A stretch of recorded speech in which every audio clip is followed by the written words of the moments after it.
Welcome to the Self-Care Show with Deidre Sanford. Although holistic and alternative healing methods are becoming more and more mainstream, what method is right for you? How do you find a practitioner once you've chosen to explore an alternative therapy? Each week, Deidre will explore a different modality with practitioners who will explain their modality and the benefits they and their clients have received through their sessions. She and her guests may also offer live readings during the show. Now, your host of the Self-Care Show, Deidre Sanford.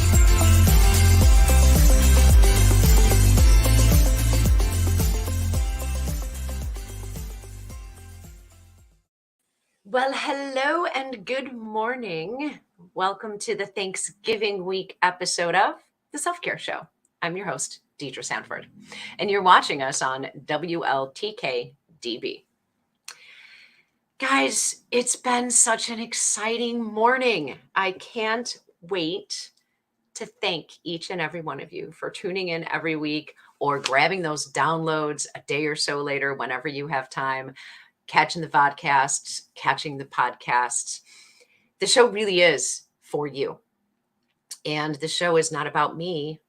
It's about my guests and what they have to offer you. So I also extend copious amounts of gratitude to all of my guests. Today is the 10th episode of the show. It's gone through some shift. It went through a little bit of a formatting change, and you guys hung in there with us for that. We also changed the name of the show to simply The Self-Care Show, because some days I'm a little more challenged than others, and I couldn't say all of the original name of the show without tripping over my own tongue. So we just made it easy. It's also a lot easier for you guys to say and for you guys to remember and find. You guys have downloaded 2,500 episodes of the Self-Care Show in just the last 7 days. You're amazing. And it just makes me so, so happy to know that the show is delivering, apparently, on its intention. And that's just to share information about different aspects of self-care, new ideas on where to look and where to go. And in the information about the show, it talks about alternative healing modalities. How do you find practitioners? I'll tell you, the practitioners that have been on this show to date, each and every one of them are people that I know personally or with whom I have worked personally or both. That way, I can ensure that what I'm bringing to you guys are folks who are of integrity, folks who are authentic and really have their clients at heart when they sit down to work with you. So thanks again to all of the viewers, all of our listeners, and especially to all of our guests as well for really bringing it when I ask you guys to come show up on the show and share your stories and your information with us. So excited. And all the France listeners, thanks for popping in. It's such a pleasure to have you. So all of that being said, let's get those chats comments in there so I know that you're really out there again today. I love seeing the comments. I love helping to find answers to your questions. Bring it, because I'm looking for it. That's the off the top fun part of the show. Again, we're right here on WLTK-DB. Good morning. Man, Kay, it's always so nice to see you. I'm still sitting here holding up my WLTK-DB swag. Thank you for popping that in more for me, because I wanted to say Mary, but I wanted to be 100% sure I was right. Thank you. It's always so nice to see you here with us. Stephanie and I talked a little bit last week about the holidays and a little bit about holiday grief, about missing our loved ones who have transitioned, who aren't sitting at our holiday get-togethers with us. So we brought in the mediumship aspect of the show. I'm going to talk about it from a different aspect today, because I think, well, I know that last week's topic of missing loved ones was pretty universal. And I think the other thing that we're going to find is pretty universal is holiday food, holiday weight gain. right? How many times have you said, oh man, here come the holidays. I got to diet before the holidays because I know I'm going to gain 5-10 pounds over the holidays with all this amazing food. And it struck me again this morning. I lost my mom. I shouldn't even say I lost her. I didn't lose her. I didn't just leave her someplace and walk away and not find her again. Mom passed away in 2010. And one of my favorite holiday memories for as many years back as I can count is helping my mom make Thanksgiving dinner. It was the last holiday meal that she and I were able to prepare together. And I really cherish that memory in particular. And that always brings to mind the years behind just the Thanksgiving of 2009 when we made our last Thanksgiving meal together. So I popped downstairs this morning to get my tea for our show this morning. And I opened the pantry and I found my unopened box of Constant Comment tea. It hit me. I bought that because it reminds me of my mom. It's not my favorite tea. I don't dislike it. But I remember buying it specifically because it was mom's favorite.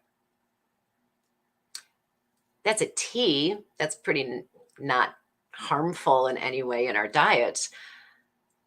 But the windmill cookies that she usually wanted to have with her tea, those can help pack on pounds, right?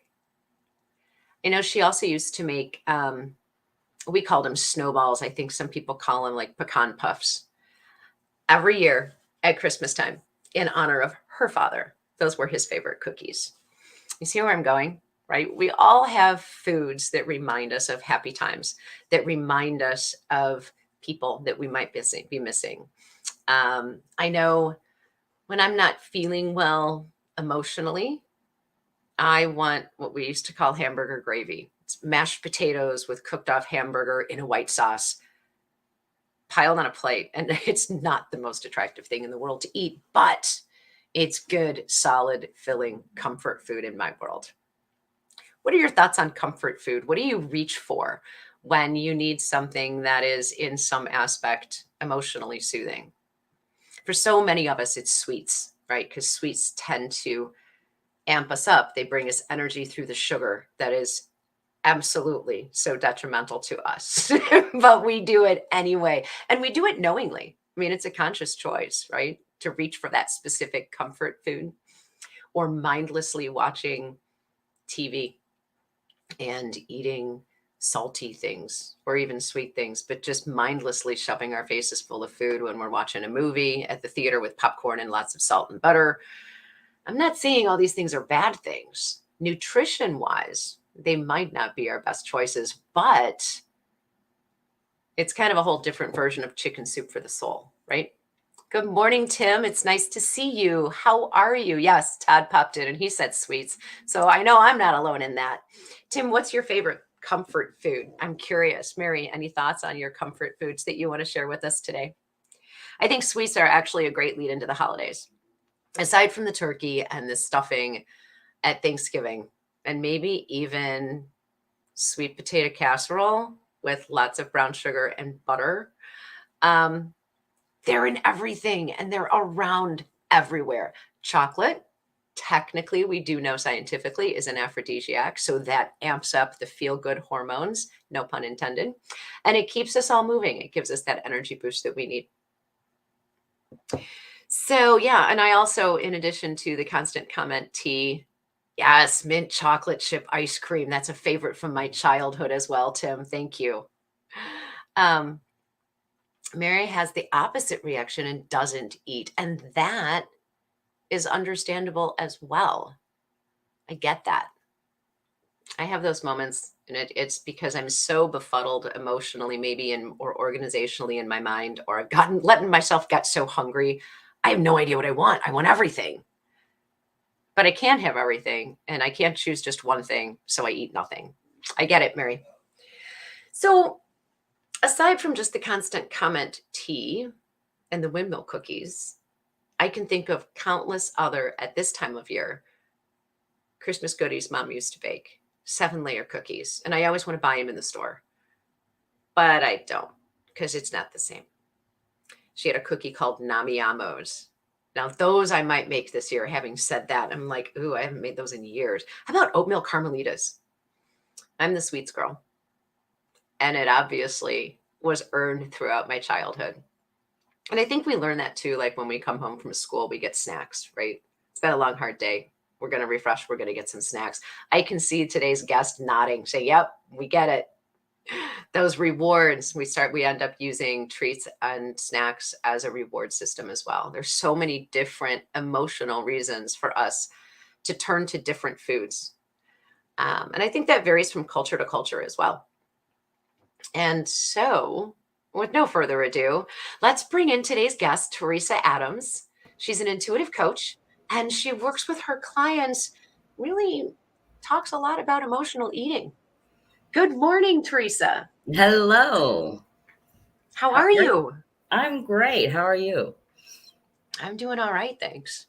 Yeah. What is your, or was, because I know you've made a lot of shifts. Good morning, Sherry. It's nice to see you as well this morning. Sherry, what's your favorite comfort food? And I'm going to ask Teresa the same thing. What is or was your favorite comfort food? Patricia, good morning. Ice cream. Ice cream. Definitely. That's become a nightly ritual at our house, our ice cream. Oh, Mm-hmm. Sherry's favorite is lobster. Woohoo! Nice. That's a great celebration food, isn't it? Mm-hmm. And then we dump it in all that butter. Might as well be putting all that butter right on our thighs, right? Because that's where it goes. Yes. Yep. So your admission of your favorite comfort food being ice cream is kind of a good launching point. How have you gotten to be more friends, more understanding of your own emotional eating patterns? Well, it was a process for sure. And I decided in the beginning of 2021 that I was tired of being overweight and I wanted to figure out some way to get it off and keep it off, which I had done several times in my life. I've gone up and down several times. And so I picked a plan that I wanted to go with, and I started doing that plan, and it worked for 3 or 4 months. And then I kind of came to a kind of a plateau where I wasn't really losing as much. Mm-hmm. And I decided to join a coaching program that taught me how to use EFT, emotional freedom technique. Yeah. And so in learning how to be a practitioner of that, I was doing swaps back and forth with the other people in the class. And ironically, every time I was the client and would work on something, I would physically lose more weight. Nice. And I realized that it was because that emotion that I had pushed down for so long was what was coming to the surface, and I was turning to food to ignore that emotion instead of looking at it, acknowledging it, seeing what was I needed to learn from it, and then letting it go. And so once I realized that I could do that, and it helped with not turning to those things to avoid the emotions, to date, I have lost 101 pounds. Woohoo! Yay! Hey, Andrea popped in to say hello. She's like, hi, Mom. Hello. I think it's awesome that she's here to support you. That's killer. Yeah, it is. I appreciate that. Congratulations. And you've kept your weight off for at least a year that I know of. Yes. Where are you now? Yeah. I had my first workshop for helping people do just exactly that, look at their emotions and figure out what's causing them to turn to food, because I found out that for me, it was just like an addiction. It was like any drug addiction, but it was something that, like smoking, you can just stop smoking, but you can't just stop eating. You have to figure out a way to deal with it and handle it in a way so that it doesn't overcome you, but you still have to have it, right? And so once I figured that out, I decided, well, this is really significant. It was significant for me. And so I did a workshop back in February of 22. And I've been working with one-on-one clients ever since. That's so awesome. So through your own lived experience, you realized that there's more to me than just mom, grandma, and you wanted to share that and bring it Absolutely. out front. So your own experiences really put you in a position of understanding, compassion, and support for the clients with whom you're working. This is a journey that you've walked, that you understand well from your own shoes. And so you can put on maybe one of their shoes and have a lot of understanding for what it is that they're coping with. Absolutely. That's Yes. amazing. Yes. Tell me, And go ahead. I was just going to say, tell me a little bit about the workshop. Well, the workshop was just an hour-long workshop where I just basically gave a little snippet of how I work and the process that I go through, or that what I would go through with a client. And Mhm. so it was just like a little example of what I do during a session, which is the meridian tapping, which is like tapping on the meridian points on different parts of your body. And it basically, it takes and activates your conscious mind by tapping. And then I talk to your subconscious mind and you repeat it back to me. And it has amazing effects. It's just, to see the transformation that I've seen in the clients that I've had just blows my mind. And the transformation in myself, and that's Yeah. why, you know, I once I got to where I wanted to be and felt like this, I wanted to help as many people as I could feel this same way, because I've struggled with my weight my whole life, Mhm. and it always came back. And I'd lose it and then it would always come back. It's like, like a terrible bad penny, and it's Yeah. like, what the hell, why can't I get this off and keep it off? And then when I realized it was because I wasn't dealing with the emotions that I had shoved down for so long. Mhm. We all have them. They can be something just little tiny that, some kid said to you in school, Right. all the way up to being something very traumatic, that you really have to work through. But those emotions come to the surface, and instead of dealing with them, because they're hard to deal with, then we turn to something else instead of dealing with them, Which which is, for me was in this food. case, food, Yeah. whatever works. Yeah. My gosh. So when a client reaches out to you, what are some of the things that you typically hear from them initially? Initially, I hear that I'm not happy with the way I look. I want to Mhm. lose weight. Um, that's typically what we start out with. But ironically, I don't really teach much of a diet. I Right. don't really work. I don't tell you what kind of diet to do. I don't tell you what you should or shouldn't do. I Right. tell you to do what works for you. And then I work with you around the emotions of why you're turning to the food in the first place. I love that because it gives your clients a little more freedom. We may find ourselves like there are nights when we sit down for our nightly ice cream, and in my head, I'm like, why am I eating this ice cream every night? And I'm not necessarily berating myself. I am questioning myself, but there are other times when I know I'm under what feels like extreme stress or overwhelm, and I'll reach for, because it's less expensive. Have you seen the price of a candy bar now? A full size candy bar is $1.29. What? I And it know. happened like overnight, right? It went from Mhm. 99 cents. So anyway, I'll buy the little 5-pack of individual bars because they're $1.09. I can get 5 of them in my head, right? I can rationalize that. And I'll sit down and I'll be like, okay, I'm going to have one candy bar. It's okay to have one. Again, individual size candy bar. And for some reason, inevitably lately, it's Mounds bars. And the next thing you know, I've literally shoved 3 of those suckers right in my mouth. Right. And then I'm like, okay, I'm sugarified, right? I'm amped up. I'm good to go. I feel better. I've got some energy. And now I'm no longer under this stress or overwhelm that I was under that caused me to Mhm. reach for those candy bars. I'm full of sugar energy. And I Mm. know I'm going to crash. I'm like, damn, that was so dumb. I'm going to Mhm. crash in 3 hours. I'm going to be dragging. I'm going to be almost non-functional. My energy is going to go through the floor.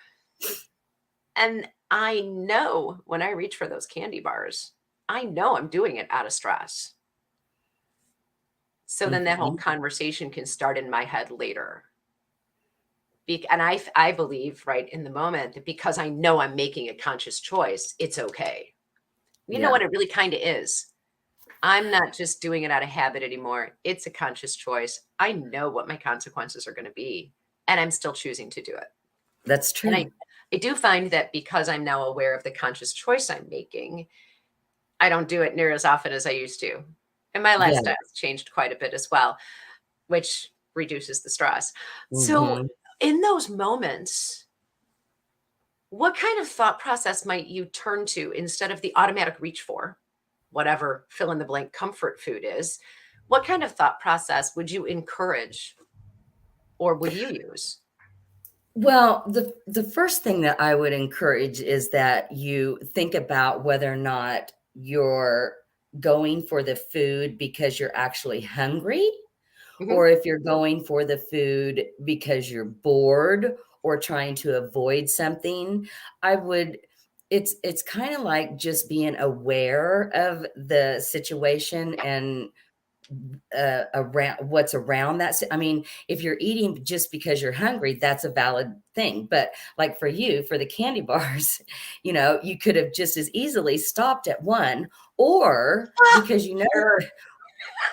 you know that you have this issue, it might be that you're really sabotaging yourself by purchasing them from the grocery store in the first place. Where else would I purchase them from? You don't at all. Oh, that's your point. Got it. Mm. You know, I have They're to not laugh there to tempt because you. well, no, really, honestly, it kind of crosses my mind to not be spending $1.09 on 5 candy bars. Clearly, it crossed my mind that I wasn't going to spend $1.29 plus tax on one full-size candy bar because it's less expensive to buy 5. But when you said, "No, not to buy them from the grocery store," I legit was like, "Well, where else am I gonna get them? Because they're more expensive at, like we used to have a store called the White Hen, and as kids, we called it the Purple Pigeon. It's like today's equivalent of 7-Eleven. So I could go to the 7-Eleven, but the markup at that place is kind of ridiculous too. So my brain is doing all this. Well, where else am I going to get them? I was legit response. And, I oftentimes reach for a protein bar instead, Yeah. but I want the sweets, right? So my protein bar isn't always the protein bar that is good for me. It's the chocolate protein bar that has chocolate coating on the outside. So do I know I'm undermining myself in some respect? Yep. But I'm going to do it anyway. Yeah. Yeah, and so yeah, that's kind of what I help my clients do, is to figure out why it is that they're gonna do it anyway. Why is it that they're going to put themselves through something that they know later they're gonna be sorry for or regret? Well, and that's just it. The vicious cycle, right? That you brought up earlier is the regret portion of that. Why did I choose to do that to myself?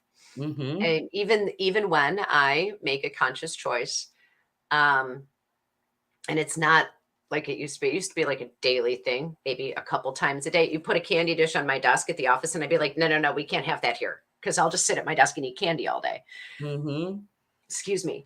Um, this vicious cycle isn't as vicious as it was, Oh, right? well, that's good. I'm That's not going progress. into overwhelm and then stress eating and then going into this huge regret cycle, Mhm. which is nice. How how would you maybe help a client navigate the regret cycle on the back end of the choice? Well, from my own experience, and it doesn't do you any good to beat yourself up about it. True. You've made that choice, you did that, whatever it was. So the best thing to do, instead, because most people I have people say this to me. Well, I screwed up on Monday, so the whole week was just blown. And Oh, so that's not necessarily true. right. So first of all, you have to allow yourself some grace and allow yourself to be okay with being human, and then determine whether or not the next time this situation comes up, how you could handle it differently Yeah, so that you wouldn't feel that regret again. I Yeah. love it. And it's funny, we're humans, we complicate things, right? So when you can say it and lay it out as a step-by-step process, being aware of your choices, finding a way to not put yourself back in the regret the next time, it sounds so simple. But as human beings, we Yeah. tend to complicate things, right? I mean, let's go back to that. Emotions are humans. Humans are emotionally based creatures. So if the things that we're doing are driven by You, emotion, right? We're I don't know setting if it's my, ourselves up for a trap. Can you hear me I am okay? only hearing about half of what you're saying. Oh no, that's frustrating. Oh, there I can hear you. Okay, I'm good. sorry. Can you repeat it? Yeah, no, I was just talking about as human beings, we're emotion based creatures, right? Most of what we do is driven Yes. by our emotions. Whether, and I'm not Yes. judging any of that. I mean, clearly I'm guilty of some of these things myself, right? I don't hesitate sharing that. Yeah. So as emotion based creatures, we tend to create that situation for ourselves.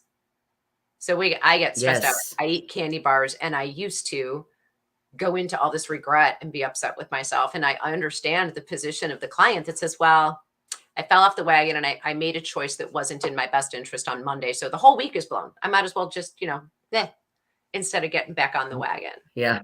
So, and I love the way you talk about how we create those stair steps for ourselves to get back on the wagon. It's a process. Mm-hmm. Find your steps Yeah. Yeah. instead of focusing on the emotional backlash toward yourself for your choice and your action. Sit down and make a plan. Think yourself out of the box. Yeah. And allow yourself the grace that you are human, and Oh, yeah, I that the forgot that part. next time that situation comes up, you'll make a better choice, right? Or you'll at least What'd try you to make a say? better choice. I keep forgetting Yes. the grace part. Yeah. So yeah, that's that's what's helped me the most, is to be aware of what triggers me, especially in the beginning. And Yeah. I think that especially with my clients, when I go to help them, a lot of times when they're in the midst of their emotions and in the middle of what I call the muck of it, Sure. it's hard for them to see the whole picture. Right. And so what I like to say that I give is outside insight to their situation. Mhm. And when they're able to see it from a different perspective, it almost gives them a different way of seeing the whole picture. Right. I would agree. And I think it's fabulous when we can offer that alternative perception for someone to Yeah. consider. You're like, Yeah. oh, yeah, maybe that is it. But half the trick is Mhm. staying open to the outside perception, right? Yeah. It needs to be delivered in a way that we can get through the other person's filter, because we all have filters. Once we clear the Right. filter, then we can see the field in a different way, or we can hear information in a different way. And more to the point, we can process our own situations with a different relationship to the situation. Right. It's Awesome. kinda like taking off the rose-colored glasses Mhm. in a way. Or the Yeah. muck colored glasses, right? Yeah. Easier Yeah. word. I love that. Hey, I know we're going to pop over to break for just a minute or two early, Okay. but let's do that now. Okay. And then when we come back, we'll talk about the whole other side of how you work with your clients, and that is the intuitive aspect of the work that you Okay. help your clients with. Okay. Stick around, guys. We will be right back here on WLTK-DB with the Self Care Show.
Certified psychic medium Stephanie Lynn creates an authentic connection between the living and the spirit world. Stephanie knows she is here to help heal, educate, and provide validation that there is more after death, and allows herself to be a conduit and work as a team with spirit to pass on messages from their world to ours. Stephanie Lynn also works as a spiritual life coach to help you achieve, create, and manifest your best self and life. Looking for help communicating with an animal? Searching for a past life regression therapist? Or dealing with a paranormal experience? Stephanie Lynn is here to help. For a list of full services, visit her on Facebook under Stephanie Lynn Spirit Sensitive. That's Stephanie Lynn Spirit Sensitive.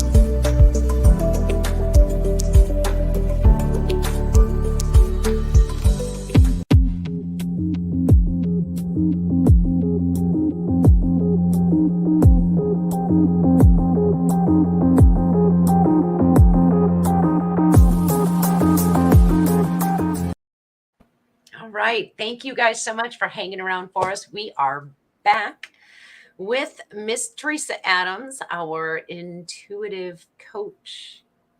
Her specialized focus is actually on helping folks deal with and change their relationship to their emotional eating patterns so that they can free themselves up from some of the ramifications of their choices. As we've been talking about this morning, Teresa has been on an amazingly successful and incredible journey herself. She's lost over 100 pounds, and she's working now one-on-one with clients to help them achieve the results that they're looking for. Welcome back. Hey, did you see the commercial? I know our podcast listeners could hear the music behind the commercial, but did you see the commercial for Haunted Voices? I did.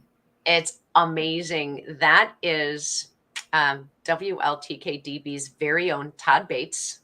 Oh. And his story of personal and professional challenges on his journey, how he's overcome them and where he is today. I can't wait to fully sink myself into that book. And then the Stephanie Lynn's commercial right before we came back on, she was our guest last week on the show. And she is an amazing, not only medium, but human being. She's just fantastic. She has her own show on Thursdays, Chat with Charlie at 9 a.m. right here on the same station. Oh, wow. Yeah. Nice. Lots of great stuff and great people hanging around, especially including you. Oh, thank you. No, thank you for choosing to be a guest on the show this morning. I appreciate your time and all of the valuable information that you have to share, your perspectives, the way you work with your clients. It's so cool. Talk with us a little bit about, we've talked about you're an intuitive coach. We know what your specialty is. You've talked a little bit about the EFT work that you do with your clients. And there you go. Just checking because you froze on me for a second. So I didn't know if you could hear me. I was just going to ask, tell us how your intuitive self comes into play when you work with your clients and when you do your workshops. So that's interesting because I don't actually deliver messages.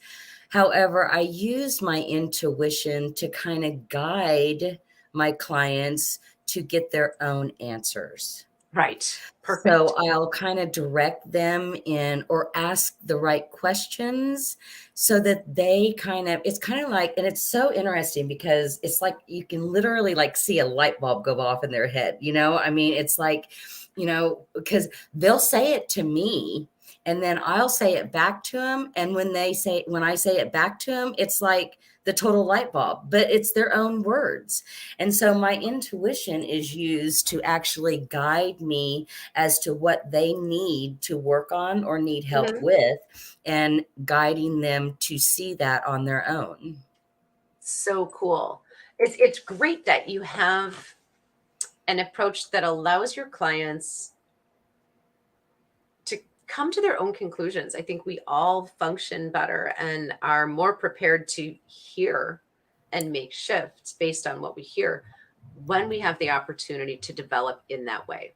That's exactly right. Nobody wants to hear they're doing something wrong. Nobody wants to be told that, and so I use my intuition, and my team helps me in guiding so that it doesn't come across as they're doing something wrong. It comes across as, oh, look at this. Let's see if we can do this in a different way, Right. and it's so beneficial for them to see it that way instead of almost attacking, or you can't do this, or, yeah, Right. it's a Right. beautiful way of doing it, I think. Oh, I agree. And I think it's so different from what most people expect to hear and encounter when they approach doing personal work and making personal changes, fine tuning their perspectives so that it leaves a more open door for people to be willing to come and say, I'm an emotional overeater, or I'm a food addict, or whatever kind of addict. And I think that that approach is so much more beneficial to everyone. And it puts the power back in the hands of your client. Absolutely, because we're all so unique and so individual. We're that way for a reason. We are the Right. only person who can be us. And so we don't want to take away from anything that you are as a person, so you want to guide them in their own journey, not try to Mhm. change their journey. So, do you get the impression then that offering people the opportunity to view their choices differently, find the new path and new direction on their own, would be applicable, or maybe try this, would be helpful in helping them, learn to navigate other things in their lives as well? Absolutely. Because So, it not, did with me. yeah, It didn't just help. Dealing with the emotions that was making me turn to food didn't just help with my food addiction. It mhm, helped with every aspect of my life. Right now, because of the inner work that I've done on myself, I'm in the best position in my life that I have ever been. I'm the happiest, I'm the healthiest, I'm all of those things because of the stuff that I've done to get out the yuck and muck that I was holding down inside, sure. and to help somebody else feel that same joy and happiness that I feel is my passion in life. Yay.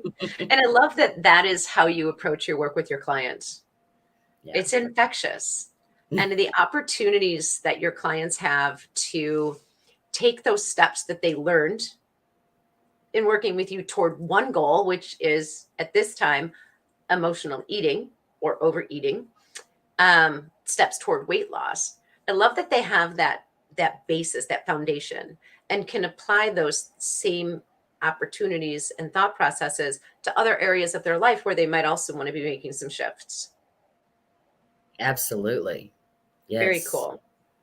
I love the Yeah. empowerment aspect of Yes, I do too. what you The more learn. we empower someone, the more they live their soul's journey, Right. their soul's right journey. You empower that person to do so, and they have the ability to follow that soul, that Mhm. what, the contract of what you need to do. So, So would you yeah. find this? Here's a question for you. Would you find then that there are a lot of similarities within your clients or the people that you know who've done some of the same work, that they're part of the discomfort and dissatisfaction stems from not being on path? Absolutely. Yeah. Absolutely, because the world really, the opinions of people and, the things that are out there shift our own Hmm. appeal, they shift our feelings about it. And until we get back in alignment with what we know is right in our own self, not what anybody else says or thinks or does, but what we know is alignment for ourselves, then Yeah. yeah, that opens up a whole new world, I think. And I think, as you said, what's out there, what we're shown by the media, what we're shown by other situations that we encounter, that we see, that we live, that we hear, and things that we're taught at home. I mean, you were nodding your head backstage as I was talking about coming home from school and getting snacks, right? So if, Yes. I mean, let's go with the standard cookies and milk type reference. If our reward Mhm. for hard work And I've Mhm. belatedly realized I was doing this for myself. If our reward for hard work or doing something that we just weren't super excited to be doing is to sit down and have cookies, or in my case, I allowed myself to stop at Dunkin' Donuts for a Boston cream donut. We're building our own habits now, Yeah, that but puts we're it in our building them mind. based on, yeah, we're building them based on a childhood pattern that we were actually taught.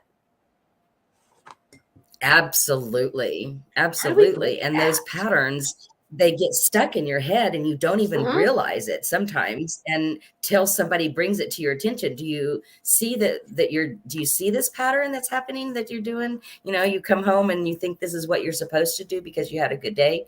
You know, I mean, yeah, Right. it's something that is kind of like it's a learned behavior because that's what you did as what happened as a child, but it's not necessarily something that needs to be continued. True that. I hear that. Well, and we kind of learn that too, even as infants, right? We cry, we get fed. We have an emotion, Absolutely. and it gets influenced in some fashion by food, milk, Hmm. bottle. Um, Yeah. it's interesting to Yeah, I hear how know. that works. I mean, I get it, it's our body's physiology that's hungry. And that's different. And no, okay, before everybody goes off the deep end and thinks I'm saying we should not be feeding infants when we cry. That is not what I'm saying. Not what I'm saying at all. I'm just kind of, well, I'm just kind of piecing as we talk about this together, Teresa. I'm just kind of piecing together different patterns where they may be coming from. I can Absolutely. see where an after school snack, we had my mom was a single mom for a lot of years, and we had a woman who was at the house with us when we got home from school. And I'm remembering that one of the treats that she would have ready for us was graham crackers with chocolate frosting between them. And we ate them like sandwiches, right? Graham cracker frosting, graham cracker on top. Here's your after school treat. I haven't thought about Oh, that in years. wow. Hi, Lynn. How are you? Thanks for joining the show this morning. I don't know what guys, since I'm kind of apparently stuck on after school treats, who got what after school treats? Let me know. And did anybody get anything healthy? I'm sure we did at some point, right? But I don't know, we're Hmm. stuck on sweets today. What kind of patterns have you found Well, that and were subconsciously learned? yeah, and that's what I'm saying. That's what I was getting ready to say, that, it starts so young and it just is Mhm. like set into your brain, and then you just don't even think that there's anything wrong with it until somebody brings it to your attention, and you know that really shouldn't be something that you should eat, is graham crackle and frosting. you know so yeah. Dude, I But still yeah, it seems haven't, like it seems normal. yeah. Huh? It's well, and I think as far back as oh gosh, nursery school. Oddly, I can remember that. We got those little cartons of milk and animal crackers. Now we know as adults Mhm. that animal crackers are not made of animals. We know that they're not really crackers; they're cookies in our culture. Um, but really, there are so many different ways. Butter and sugar sandwiches, Lynn. I love that. I ate them as flat case sandwiches when I was a kid. Uh-huh. The frosted ones are demons, Todd says. Yes, the frosted graham crackers or the frosted animal crackers, I think is probably what Todd was saying there. Those frosted ones. Honestly, I never gravitated toward those, Uh-huh. but butter and sugar sandwiches, I remember that. And I remember the butter was so cold that it didn't spread. So you'd like be putting a little um, pat of butter on the bread and trying to spread it and making a hole. And then you put the sugar on and get sugar on the counter. And what do you do with that, right? When you're a kid? To eat that sugar off the counter. Anyway, kind of off the subject, but not really. But just look at Yeah. the laughter and the smiles that you and I are sharing, that Todd is sharing through the private chat behind the show over these childhood sweets that we all got. And hey, Mhm. everything in moderation, y'all. I'm not And saying I'm not saying dump it all. well, That's not, no. look at the joy though, that as we Right. talk about it, it gives. And that's like the underlying, little thing here.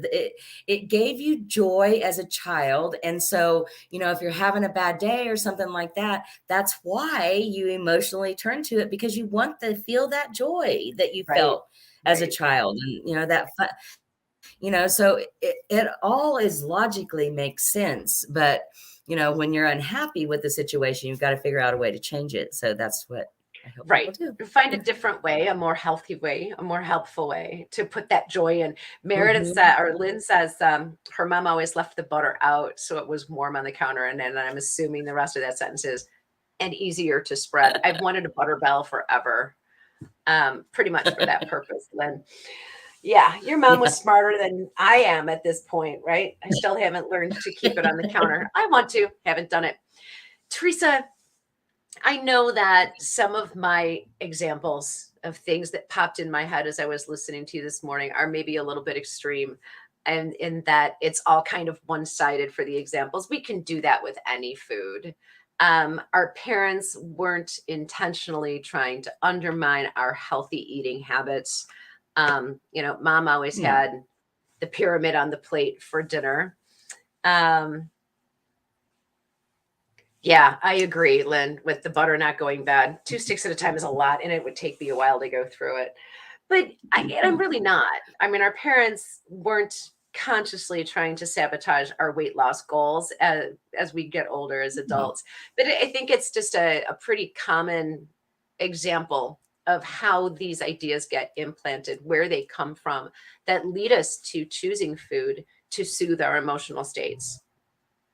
Absolutely, Lynn. Absolutely. The Mhm. crunch of an apple, the natural sugar that's more easily absorbed and used by our system is infinitely better for us than white sugar. But Mhm. we knew what we knew when we Yeah. knew it, right? We didn't have all that information so much back Yeah. then. And who knew, right? Yeah. That we were creating kids that were going to get hooked on sugar. And in my case, it's sugar. I know. And I know And Sherry I said mean, her it comfort look food is the lobster. yeah, and look at how many people are overweight and in this generation. Statistically, yeah. It's crazy, that it's like a major deal now, Yeah. you know, Well, and I and think there's that's a what it lot of stems from. yeah, it does a lot from that, but it also stems from some of the additives, et cetera, in our foods. And I know we already talked about you're not a nutritionist. I'm certainly not a nutritionist, but we're learning. We're learning as a nation. And it's partly a journey for each one of us as individuals. And I think, as you said, certainly it starts with choices. It starts with reframing.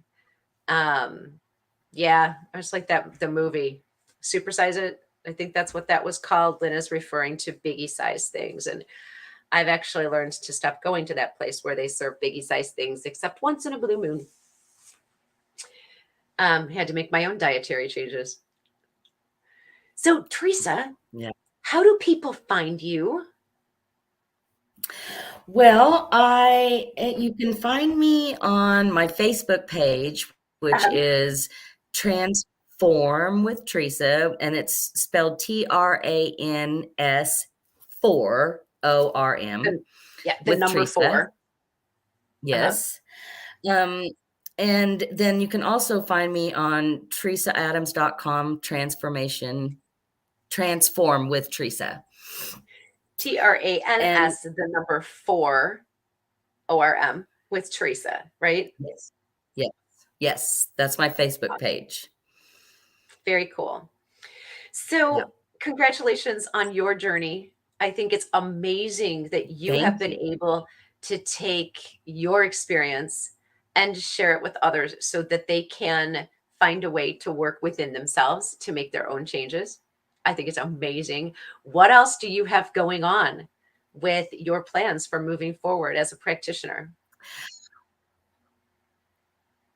Well, right now I am doing one-on-one clients, and I've been doing that since February. And Mhm. I have decided that the first of the year, I am going to have a group that's like a supportive, can give each other support Nice. in the group. And so I'm going to have a group coaching that starts the beginning of January. So start everyone's year off right with a new way Yay. of looking at things. Yeah. Oh, So, and that's I'll such a be great posting idea. information.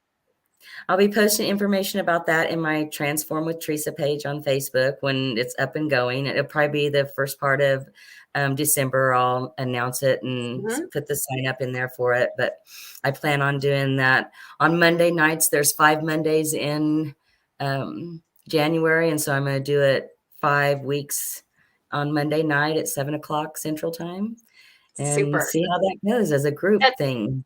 That's such great timing to kick off your Yes. program and also to open the doors for us because we're all setting goals for the coming year.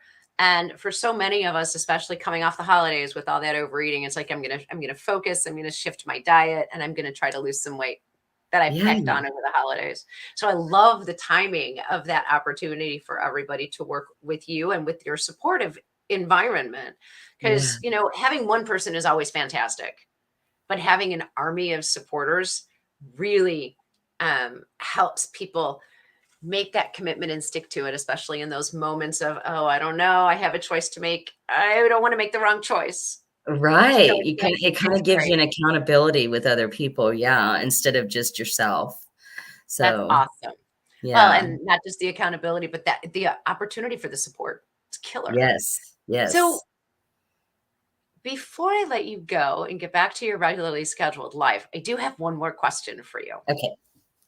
What tips and tricks can you share with us that might help all of us a little bit more easily navigate all of the holiday festivities and food and meals, especially when the people around us are not conscious that we're trying to make some different choices for ourselves food wise? Well, first thing that I would say is don't worry about what other people think. Don't worry if somebody else's feelings are going to get hurt if you don't try their stuff. Don't worry about that. Just think about yourself. The next thing that I would say would be I would be very cautious of not grazing. Set a certain time that you're going to eat and then make that time it. And then don't graze through the rest of the day. That tends to kind of, yeah, get you off Yes, guard. But if you if you have a specific time that you're going to eat, allow yourself that time and then put a stop to it so that you don't just graze all afternoon. so kind of set yourself up a little bit, a little routine. Absolutely. And Love it. ahead of time, okay, I'm going to do this and I have this time and allow yourself to eat whatever you want to eat during that time, but don't do it the rest of the time, just make sure you stay in that time frame, So like and everything in don't moderation. deprive yourself of anything. And that way you have what you want, but you're not overdoing it. I love that concept of it doesn't have to be about deprivation. Right. You can allow yourself some, but choose Absolutely. ahead of time. Like instead of eating out of the bag of chips or off the whole tray of cookies, put one or two out for yourself or whatever your appropriate allotment is, and know that's yours. That's right. Don't And don't you're don't be allowing yourself to have it. And it's okay. yeah. Yeah, I think it's neat because absolutely. that gives us an opportunity to shift our perspective too. Like you said, I'm not going to tell you what you're doing is wrong. I'm not going to tell you what you're doing is bad. We're going to find a medium point so that you don't feel what's the word I want? You're neglecting yourself. Yeah, depriving yourself. Thank you. Yeah. There's the word. I Yes, think that's awesome. absolutely. Yeah, because once you feel deprived, I feel like, at least when I was all the times that I lost it, when I felt deprived, that's what would knock me off the wagon because I Right. felt deprived. So as long as you allow yourself those things so that you don't feel that, then that kind of helps with the success of it. Yeah. As soon as you make something taboo, you want it more. Absolutely. Absolutely. Yes. Absolutely. That's so I love true. it. Thank you so much for sharing your time with us this morning, Thank Teresa. you It's for been an having absolute me, pleasure Deidre. chatting with you. It's I yay. really appreciate being on. I really appreciate you having me, and I've enjoyed it very much. Well, thank you so much. It's always a pleasure to chat with you, and I look forward to getting an opportunity to talk with you again soon. Have a fantastic Thanksgiving. You too, my dear. Thank you. All right, everybody, we're getting close to wrapping up this show. I want to thank you all for being here today. I hope that Teresa was able to share with you some fantabulous tips and tricks to help make it through navigating all of the sweets, all of those holiday tables, and those social functions where there's food everywhere. Make some good choices for yourselves. Oh, no, Lynn, thank you for being here. I appreciate each and every one of you for tuning in this week and every week, downloading the show retrospectively when you're not able to be here with us in person. Tim, Mary, Sherry, I love the fact that your comfort food is lobster. I love that. And Andy for popping in to see her mom this morning. So coming up later today on WLTK-DB is Kelly Brickle with the Psychic Hour at 3 p.m. We're going to be Seeing Beyond with Kelly Eckhart and Cheryl Murphy at 6, Over the Target with Missy and Nicole at 8 o'clock. And then tomorrow morning, Thursday, Chat with Charlie at 9. Tyson's Gift is one of the new shows with Brandon Wainwright that you can catch at 6 o'clock tomorrow evening. Tomorrow is Thursday. And the shows continue on Thursday evening with Realm of Darkness with Renee and Ashley at 7. And then the Afterlife Chronicles with Nicole Strickland at 7 p.m. Guys, tune in next week. Keep your eye on the promos for next week's event. You're going to love next week's guest as much as you loved this week's guest. A lot of you already know exactly who she is. I'll give you 3 guesses. We'll find out next week. Until then, have a fabulous Thanksgiving holiday. Much gratitude to all of you for making the Self-Care Show what it is today. The truth is here and now on WLTK-DB Talk Radio at WLTK-DB.com.